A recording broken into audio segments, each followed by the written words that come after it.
Hi everyone, स्वागत है आपके अपने चैनल सरकारी नौकरी में। तो आज भी मैं आपके सामने एक एक्सपोज करने के लिए एक नए कैंडिडेट को लेकर आया हूं, एक नए शख्स को लेकर आया हूं। वो तो शख्स था, ये शख्सी है। थोड़ा ध्यान से देखिएगा इन शख्सी को। इनका नाम यहाँ देख सकते हैं आप, डिटेल में अभ्यर्थी का नाम लिखा हुआ है। यहाँ इनके पिता का नाम स्वर्ण अक्षरों में लिखा हुआ है और ये रही इनकी डेट ऑफ बर्थ। और यह वह डेट ऑफ बर्थ है जो भारत की आज़ादी के कुछ दिन के बाद का ही है। और ये इनकी कैटेगरी है ओबीसी। खूब ध्यान से देखते जाइए बस।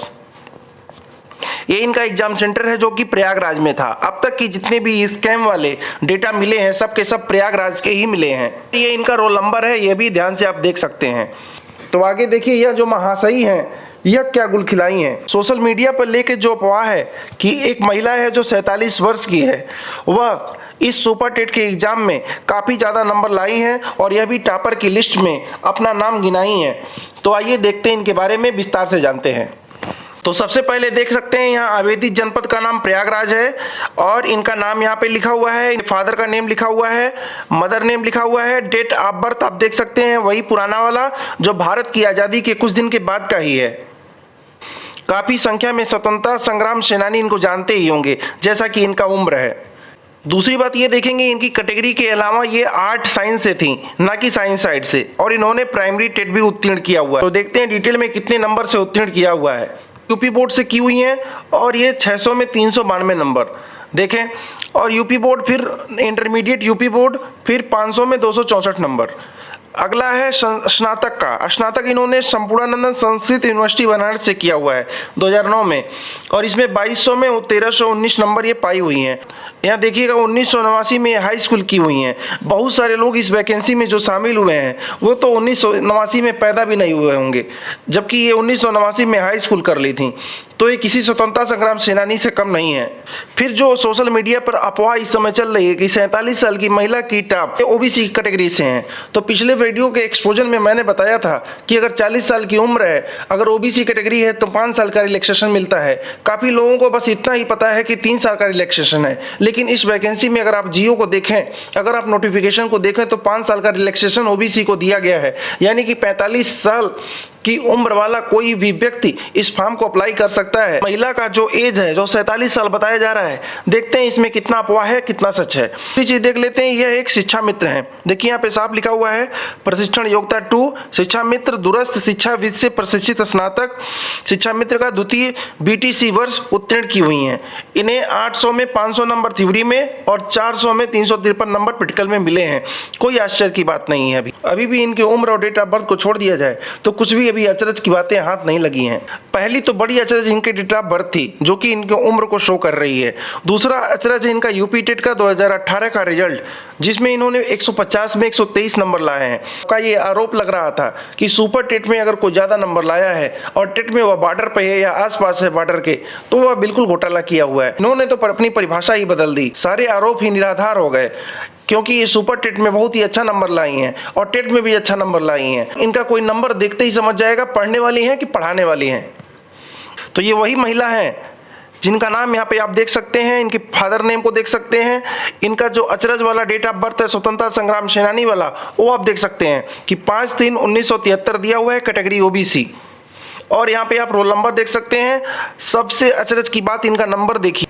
इनके नंबर को देख करके लोगों के हौसले भी गिर जाएंगे। जो लोग तैयारी में लगे होंगे वो लोग तैयारी करना छोड़ देंगे, क्योंकि 150 में इन्होंने 141 अंक हासिल किया है। और इनके नंबर को देख के ही लगता है कि इन्होंने 150 क्वेश्चन को बिल्कुल सही कर दिया होगा, लेकिन पीएनपी वालों की कमी से, उनकी धोखाधड़ी से इनके जो 9 नंबर हैं वो कट गए हैं। यह शायद गिनीज बुक में अपना नाम लिखाना चाहती थी, लेकिन पीएनपी वाले इनका नाम लिखने ना दिए। अब सबसे बड़ी आश्चर्य विद्यार्थियों के सामने ये है कि आखिर विद्यार्थी तैयारी कैसे करें। मैंने पिछली वीडियो में मैंने आपको बताया था, पहले के लोग जब तैयारी करते थे तो नंबर शुरू से पाते थे 40%, 50%, 70%, 80%। और आजकल के जो इस तरह के महाविद्यार्थीगण हैं वो नंबर उल्टी दिशा से पा रहे हैं। ये नंबर जो है 99%, 99.9%, 98% की तरफ से पा रहे हैं।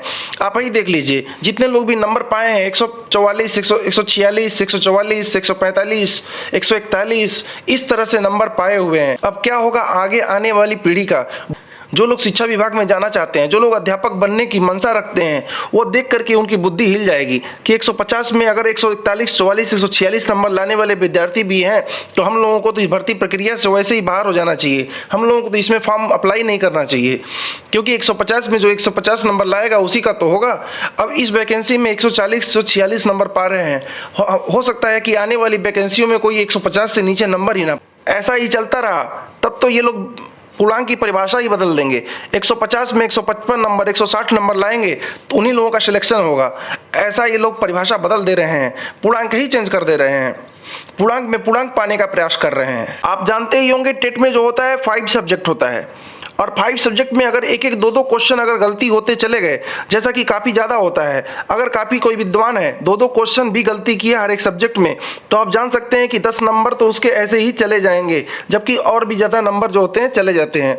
जैसा कि सुपर टेट में जैसा कि हल्ला था कि 14 सब्जेक्ट थे, अगर 14 सब्जेक्ट में एक एक क्वेश्चन अगर कम किए जाएं, सब में एक एक क्वेश्चन गलती हो, अगर इस तरह का कोई प्रकांड विद्वान बन गया, अगर एक एक गलती हो तब भी उसके 14 नंबर तो ऐसे ही चले जाएंगे, जबकि ऐसा नहीं हुआ।